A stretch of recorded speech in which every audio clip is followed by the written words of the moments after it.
السلام علیکم ورحمۃ اللہ۔ بسم اللہ الرحمن الرحیم۔ ابھی ہم لائیو ویڈیو براڈ کاسٹ میں جیفری چوسر کی prologue to the Canterbury Tales کے ڈیٹیل سمری کو ڈسکس کر رہے تھے۔ اس کا دوسرا حصہ یہ شروع ہوا ہے۔ پیج نمبر ہم 6 پہ تھے، جہاں پہ ہم اس کے کرداروں کو ڈسکس کر رہے تھے۔ جیفری چوسر کے prologue to the Canterbury Tales کے اندر موجود فرائر کے کردار کے بارے میں ہم بات کر رہے تھے۔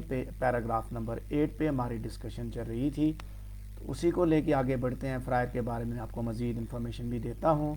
ساتھ پیج نمبر 6 پہ پیراگراف نمبر 7 پہ موجود ہماری ڈسکشن چل رہی ہے۔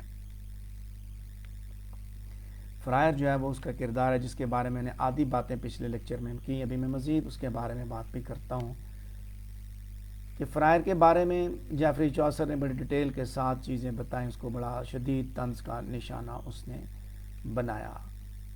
تو اس نے ان کے بارے میں یہ بھی بتایا کہ ملنگ اور موج مستی کرنے والا راہب اپنے علاقے کا لائسنس یافتہ گداگر اور معاشرے کا باعزت آدمی ہے۔ تو جیفری چوسر نے اس کے اسٹیٹس پہ بڑا گہرا طنز کیا اور اس نے بتایا کہ وہ انتہائی چکنی چیڑی باتیں کرتا ہے، اور پہلے تو وہ نوجوان لڑکیوں سے دل لگی اور موج مستی کرتا ہے، ان کے ساتھ تعلقات بناتا ہے، پھر اپنی جان چھڑوانے کے لیے جب دیکھتا ہے کہ ابھی اس کے پیچھے ہی پڑ گئی ہیں تو صرف جان چھڑوانے کے لیے پھر ان کی شادیاں کروا کے ان کو سائڈ پہ کر دیتا ہے۔ یعنی جو اس کے ساتھ جیفری چوسر کی ملاقات میں اس کو ساری باتوں کا پتہ چلا، کیونکہ وہ اپنی باتوں سے اس نے بتایا کہ میں کیسا آدمی ہوں، میں کیا کام کرتا ہوں۔ تو یہاں اس نے یہ بھی بتایا کہ فرائر جو ہے اپنے علاقے کے جاگیرداروں اور معزز خواتین میں بہت مقبول ہے۔ جب آپ جو ڈیٹیلز جو ٹیکسٹ ہے اس کو جب آپ پڑھیں گے تو یہ ساری انفارمیشن آپ کو وہاں پہ ملے گی۔ گو کہ یہاں پہ میں نے اس پیراگراف میں شارٹ سی بات کی ہے، لیکن وہاں ساری باتیں آپ کو ڈیٹیل میں مل جائیں گی۔ جیفری چوسر نے یہ بتایا کہ فرائر جو ہے بڑے اپنائیت بڑے انداز میں اپنے گناہوں کا اعتراف سنتا ہے، پھر بڑے خوشگوار انداز میں لوگوں کے گناہوں کی بخشش کا اعلان کرتا ہے اور بدلے میں ان سے کفارے کی مد میں خطیر رقم وصول کرتا ہے، اور اس بات کا پرچار کرتا ہے کہ انسان کو اپنے گناہوں پر پشیمان ہونے، رونے اور عبادت کرنے کی بجائے یہ کرنا چاہیے کہ وہ غریب مذہبی گداگروں یعنی فرائرز کو چاندی کے سکے دیا کریں۔ یعنی کہ اس نے یہ بتایا کہ بجائے اس کے کہ لوگ گناہوں سے بچیں اور وہ اپنے گناہوں پہ پشیمان ہوں، روئیں، عبادت کریں، توبہ طائب ہوں، بلکہ وہ فرائض کا جیب بھرتے رہیں اور وہ معافی نامے حاصل کرتے رہیں۔ میں نے پچھلے لیکچر میں شروع کے لیکچر میں اس کے بارے میں بات بھی کی تھی۔ سب سے پہلا جو لیکچر تھا جیفری چوسر کا کہ مذہب کے وہاں پہ کیا حالات تھے، تو فرائر کے کردار کے ذریعے اس نے یہ چیز دکھانے کی کوشش کی ہے کہ مذہب کس حد تک ایک ہاٹ بیڈ بن چکا ہے، پروفلیگیسی کا، کرپشن کا ہاٹ بیڈ بن چکا ہے۔ فرائر خود بھی خوبصورت عورتوں کو تحفے میں سجاوٹی سوئیاں اور چاقو دیا کرتا تھا۔ اس کی آواز بہت خوبصورت تھی اور وہ سارنگی بھی بہترین بجاتا تھا۔ کام اس کا مذہب کا تھا، اس کو چھوڑ کے یہ باقی سارے کام یہ بھی کرتا تھا۔ فرائر کے بارے میں جیفری چوسر نے یہ بھی بتایا کہ وہ گانے گا کر لوگوں سے انعام وصول کیا کرتا تھا۔ وہ کوڑی اور گداگر خواتین کی بجائے شراب خانوں اور سرائے کے مالکان اور وہاں کام کرنے والی خواتین سے تعلقات استوار کرتا تھا، کیونکہ یہ اس کے لیے زیادہ موزوں اور منافع بخش کام تھا۔ وہ بھیک مانگنے میں انتہائی ماہر تھا کہ غریب بیوہ سے بھی ایک سکہ تو نکلوانے میں کامیاب ہو ہی جاتا تھا۔ اس کی اوپر کی آمدنی تنخواہ سے کہیں زیادہ تھی۔ وہ دکھاوے کے لیے تھوڑا تتلا کر بولتا اور خود کو وہ ہربرٹ کہلوانا پسند کرتا تھا۔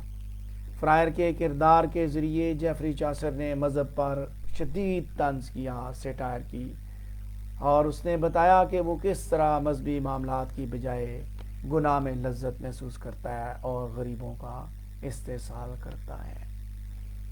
مذہبی کرداروں کی داستان کو لے کے جب آگے بڑھیں گے تو اگلا پیراگراف سے اس نے اگلا کردار اس نے جو پیش کیا اس کا تعلق مذہب سے نہیں ہے۔ پیج نمبر 6 پہ موجود جو 9 پیراگراف ہے وہاں پہ اس نے مرچنٹ کی بات کی۔ اس نے بتایا کہ وہ اس کی جو موٹلی کلاتھ اس نے پہنے ہوئے ہیں، فوک بیئرڈ ہے اس کی، اور وہ اپنے گھوڑے پہ بیٹھا ہوا ہے اور بڑے سولم انداز میں اپنے اوپینینز دیتا ہے، اور بحیثیت بزنس مین بڑا زبردست اس کا کاروبار ہے، کبھی بھی وہ نقصان میں نہیں رہا۔ اور نیریٹر اس کے بارے میں بتاتا ہے کہ آئی نوٹ ہاؤ مین ہم کال، آئی ڈونٹ نو ہاؤ مین کال ہم اور تھنک آف ہم، کہ مجھے نہیں پتا کہ لوگ اس کے بارے میں کیا بتاتے ہیں۔ کینٹربری جاتے ہوئے مرچنٹ رنگ برنگے کپڑے پہنے ہوئے گھوڑے پر اونچا بیٹھا ہوا تھا، سر پہ اس نے قیمتی کپڑے کا کلاوا پہنا ہوا تھا اور جوتے بھی عمدگی سے وہ باندھتا تھا۔ جیفری چاسر نے مرچنٹ کے کردار کو بتاتے ہوئے یہ بتایا کہ وہ بڑی سنجیدگی اور دلائل کے ساتھ بولتا ہے اور ہمیشہ اپنی آمدنی بڑھانے کے متعلق سوچتا رہتا ہے۔ یہاں اس جگہ پہ جیفری چاسر نے بزنس کلاس کے اوپر طنز کیا کہ وہ ہر وقت اسی چیز میں مصروف ہوتے ہیں کہ کس طرح پیسہ اکٹھا کیا جائے۔ مرچنٹ کے بارے میں بھی اس نے بتایا کہ وہ باہو کار کروکنے کے کسی بھی قیمت پہ وہ سمندر خریدنا چاہتا تھا اور وہ فرانسیسی زر مبادلہ خریدتا اور بیچتا تھا۔ وہ تمام انتظامات اس قدر شاہانہ انداز میں کرتا تھا کہ کوئی بھی نہیں جان سکتا تھا کہ وہ مقروض ہے۔ وہ مال خریدنے اور بیچنے میں انتہائی ماہر تھا۔ اسے بھی چوسر نے آخر میں طنزاً بہت قابل احترام قرار دیا ہے۔ اب یہاں ایک بات یاد رکھیے کہ جب اگر آپ سے یہ کوسچن پوچھ لیا جاتا ہے کہ جیفری چوسر کے کردار اگر آج بھی موجود ہیں تو آپ مذہب کے اندر بھی ایسے کرداروں کو دیکھ سکتے ہیں جن کو مذہب سے نمائندے مذہب کے ہیں، مذہب سے ان کا کوئی سروکار نہیں، پیسہ اکٹھا کرنا، دولت اکٹھا کرنا ان کا مشغلہ ہے۔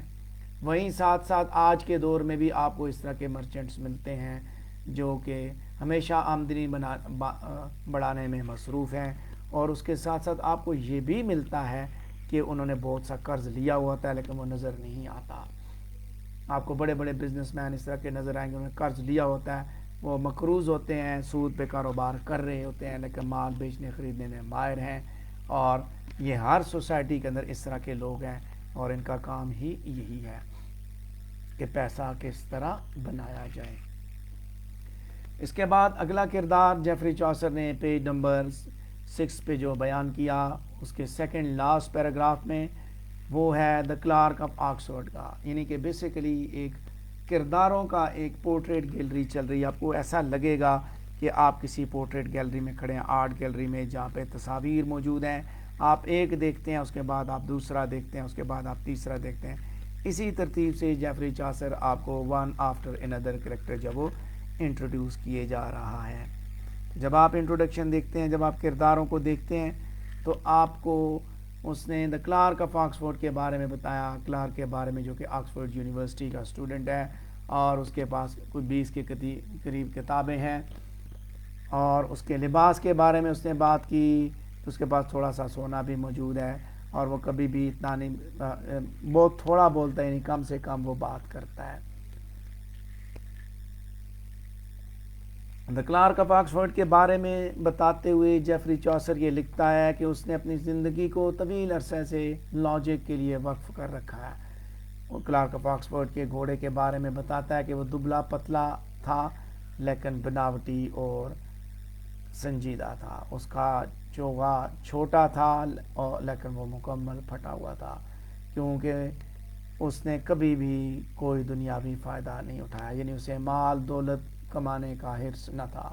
اسے اپنے سرانے ارسطو کی حکمت کی 20 سرخ و سیاہ جلد والی کتابیں رکھنا بہت اچھا لگتا تھا، مگر وہ ایک فلسفی تھا جس نے اپنے دوستوں سے کچھ سونا ادھار لے رکھا تھا جسے وہ علم سیکھنے اور کتابوں پر خرچ کرتا تھا۔ وہ اخلاص سے روحوں کے لیے دعا کرتا اور ان کے لیے بھی جو اس مطالعے کے لیے وسائل فراہم کرتے، وہ نہایت توجہ اور احتیاط سے مطالعہ کرتا تھا اور دوسروں سے انتہائی شائستگی سے پیش آتا تھا۔ کلارک آف آکسفورڈ کے بارے میں بتاتے ہوئے جیفری چوسر یہ بھی لکھتا ہے کہ وہ بے وجہ نہیں بولتا تھا اور اس کی تقریر، اس کی باتیں نیکی اور اخلاق کے بارے میں ہوتی تھی اور نہایت مناسب الفاظ پر مشتمل ہوتی تھی۔ وہ خوشی سے سیکھتا اور علم سکھاتا تھا۔ جیفری چوسر کے چند پسندیدہ کرداروں میں سے ایک دا کلارک آف آکسفورڈ بھی ہے۔ اب یہیں پہ ہم اسی پیج پہ پیج نمبر 6 پہ آخری پیراگراف دیکھیں گے، وہ ہے دا مین آف لا سے ریلیٹڈ، جو جیفری چوسر کا اگلا کردار ہے، ایک جوڈیشیس ڈگنیفائڈ کردار جو کہ اسائزز کی کورٹ کے اندر جج ہے، اور اس کے بارے میں جب یہ بتاتا ہے، اس نے ملٹی کلر کوٹ بھی پہنا ہوا ہے، تو اس کے بارے میں بتاتے ہوئے جیفری چوسر آپ کو ڈیٹیل جب دیتا ہے، وہ کہتا ہے کہ وہ ایک ہوشیار اور عقل مند قانون دان ہے جو بہت ہی ماہر اور سمجھدار اور عزت والا ہے۔ اس کے بارے میں یعنی کہ یہ بھی بتاتا ہے کہ سرجنٹ آف لا جو ہے وہ انتہائی مناسب الفاظ کا استعمال کرتا ہے، وہ کاؤنٹی کی عدالت میں بطور جج بھی کام کرتا تھا، اپنے علم اور زیادہ شہرت کی وجہ سے وہ اس کا معاوضہ بھی بہت زیادہ تھا۔ یعنی یہاں جیفری چوسر نے جب سرجنٹ آف لا کے بارے میں بات کی تو اس نے اپنے زمانے کے جو قانون کے جو پریکٹیشنرز ہیں، نہ صرف ان کے بارے میں بتایا بلکہ آج کے بارے میں بتایا کہ جس وکیل کی شہرت جتنی زیادہ ہوتی ہے وہ اتنا زیادہ معاوضہ وصول کرتا ہے۔ آج بھی آپ کچہریوں میں جا کے دیکھیں، زیادہ مشہور وکیل کی فیس بھی زیادہ ہوگی۔ سرجنٹ آف لا کے بارے میں بتاتے ہوئے جیفری چوسر نے لکھا کہ اس کے پاس بہت سے لباس تھے لیکن اس جیسا عظیم خریدار کہیں نہیں تھا، کیونکہ اس کی خریدی ہوئی زمین کے کاغذات میں سے کوئی کسی بھی قسم کی غلطی نہ نکال سکتا تھا۔ سرجنٹ آف لا کے بارے میں جیفری چوسر نے یہ بھی بتایا کہ اسے ہر قانون زبانی یاد تھا، کیونکہ وہ پرنس ولیم کے زمانے سے وہ تمام فیصلے اور مقدمات دیکھ رہا تھا۔ چنانچہ قانونی اصلاحات کو نئی شکل دے کر وہ ایک نیا قانون تشکیل دے دیتا، لیکن اس کی تحریر سے کوئی غلطی نہیں نکال سکتا تھا۔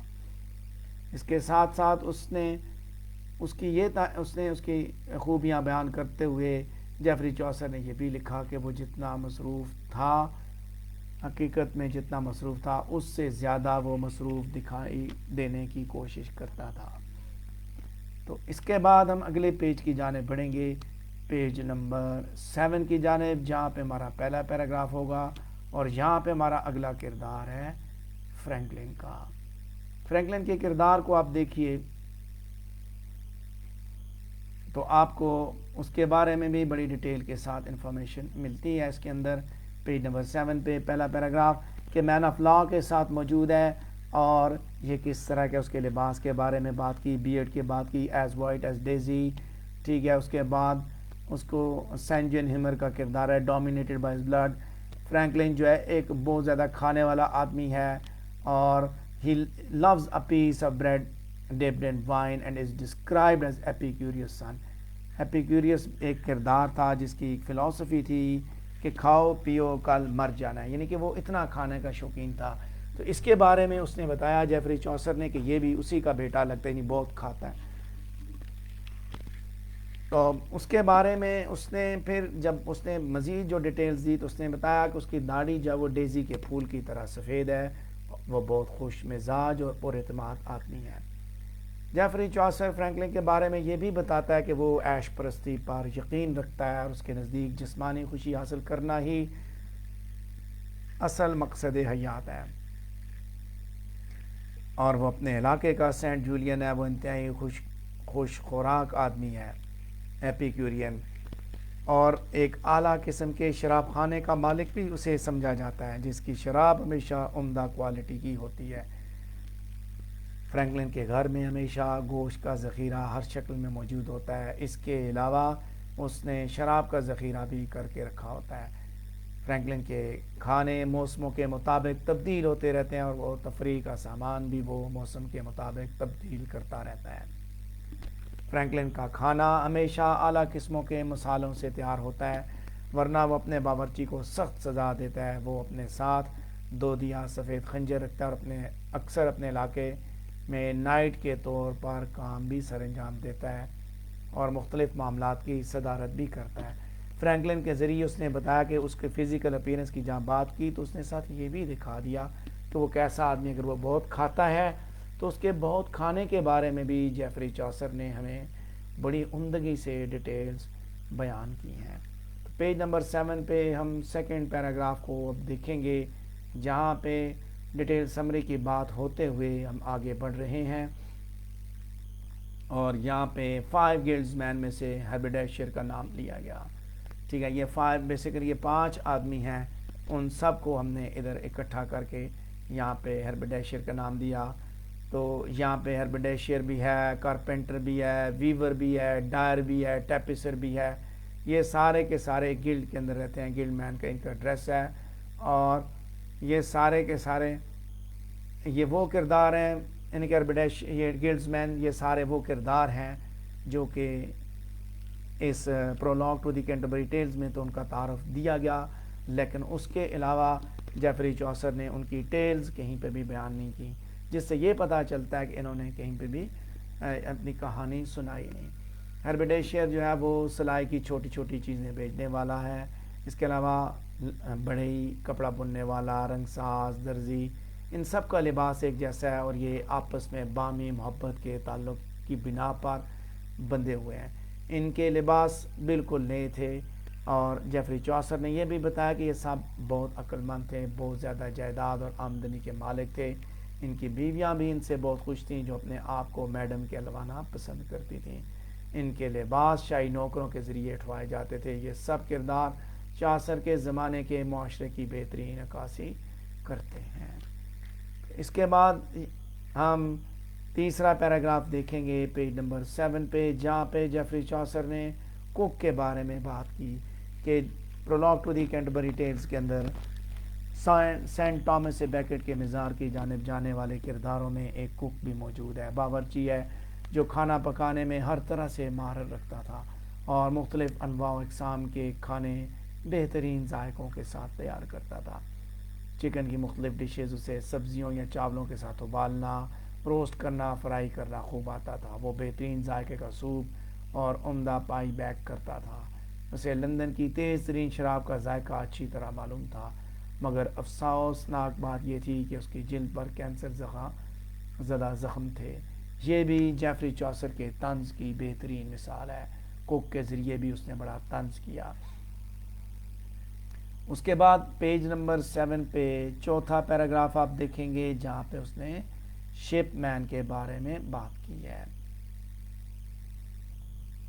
شپ مین ایک جہاز ران جو کہ بڑا ماہر شخص ہے, جس نے بڑی حوصلہ مندی اور بہادری سے بہت سے طوفانوں کا مقابلہ کیا ہے. اس کی مہارت اتنی ہے کہ سمندر کے مد و جزر کے اوقات, تیز ہواؤں کے رخ اور خطرے کا وہ بہت درست انداز میں اندازہ لگا لیتا ہے, اور وہ ارد گرد کی تمام بندرگاہوں کا محل وقوع خوب جانتا ہے.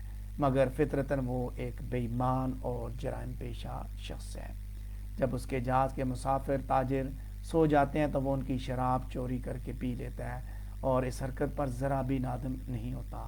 سفر کے دوران اگر کسی سے جھگڑا ہو جائے تو وہ اسے سمندر میں پھینک دیتا ہے. اگر وہ تیرنا جانتا ہو تو بچ جاتا ہے, ورنہ ڈوب کر مر جاتا ہے.